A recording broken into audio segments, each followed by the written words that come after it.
अपने आप को द्वारपाल नहीं समझते हैं, ये हिरण्यकश्यप को ही समझते हैं। जो बड़े लोगों के साथ रहते हैं ना, वो कभी अपने आप को छोटा नहीं समझते। कलेक्टर का चपरासी होता है ना, वो भी अपने आप को कलेक्टर ही समझता है बाहर निकलने के बाद। ये दोनों जो द्वारपाल हैं, देखिए इनकी आंखें देखिए, दाढ़ी देख लीजिए और तन के खड़ा होना देख लीजिए, कितने गुमान में हैं ये। प्रहलाद को बहुत ही प्यार देते हैं हिरण्यकश्यपु। हिरण्यकश्यपु कहता है, प्रहलाद एक बात बताओ,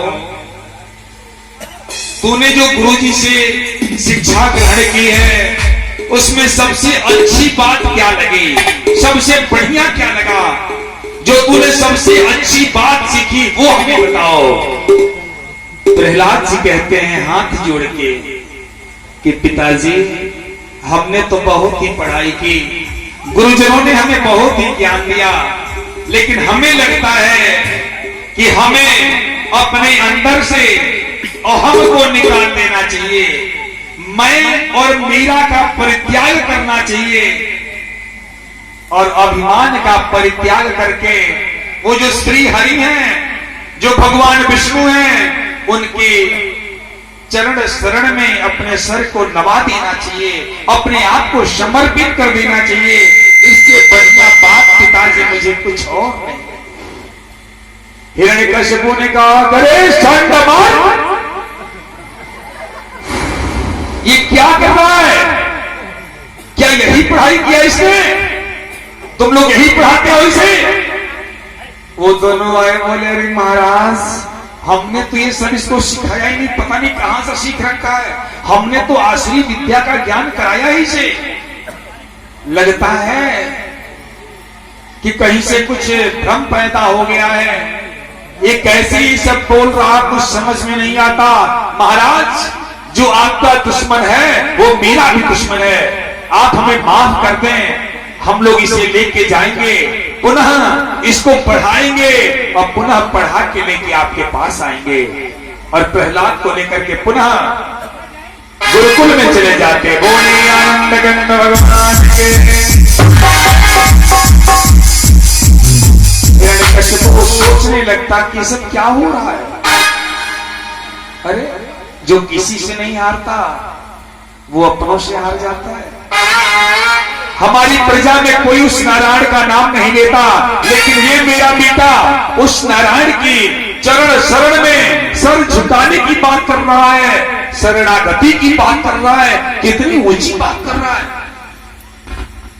गुरुजी लोग उसको खूब पढ़ाते और खूब पढ़ा के पुनः लेके आते कि महाराज आपका बेटा बहुत ही अच्छा हो गया, हमने आश्री विद्या का पूरा ज्ञान करा दिया। और पुनः प्रहलाद जी आते हैं।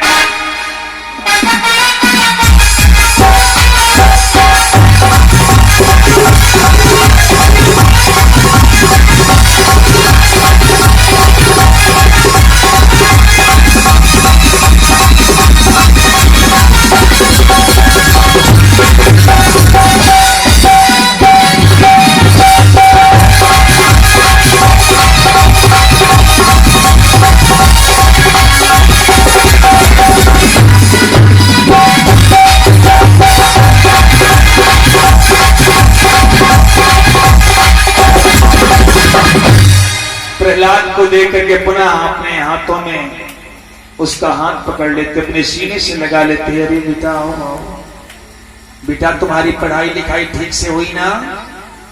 हाँ पिताजी। सब कुछ बढ़िया से सीख गए ना? बोले हाँ पिताजी हमने तो बहुत कुछ सीख लिया।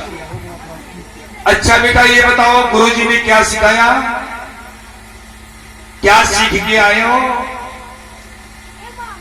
कहा पिताजी श्रवणं कीर्तनं विष्णु स्मरणं पाठ सेवनं अर्चनं वंदनं दास्यं शक्यं आत्मनिवेदनम्। प्रहलाद जी ने कहा पिताजी जो श्री हरि है ना, जो मेरी नारायण है, उनको प्रसन्न करने के 9 तरीके: श्रवणम, कीर्तनम, विष्णु स्मरणम, पाद सेवनम, अर्चनम, वंदनम, दास्यम, सख्यम, और सबसे बड़ी बात है आत्मनिवेदनम, अपने आप को समर्पित कर देना। ये नवदा भक्ति है पिताजी। यदि इसे 9 भक्ति में से किसी एक भक्ति को स्वीकार कर लिया जाए और उसको अपने जीवन में उतार लिया जाए तो जीवन धन्य हो जाए। प्रभु जी चिक्कारता है कोई दोस्त तूने उस श्री हरि का नाम लिया, उस नारायण का नाम लिया, मेरे सबसे बड़े दुश्मन का नाम लिया, मैं तुम्हारी जुबान खींच लूंगा। आज मैं तुझे देखूंगा नहीं। इसे पकड़ लो और पकड़ के यहां नहीं, इसको चौराहे पे ले जाकर के पटक दो।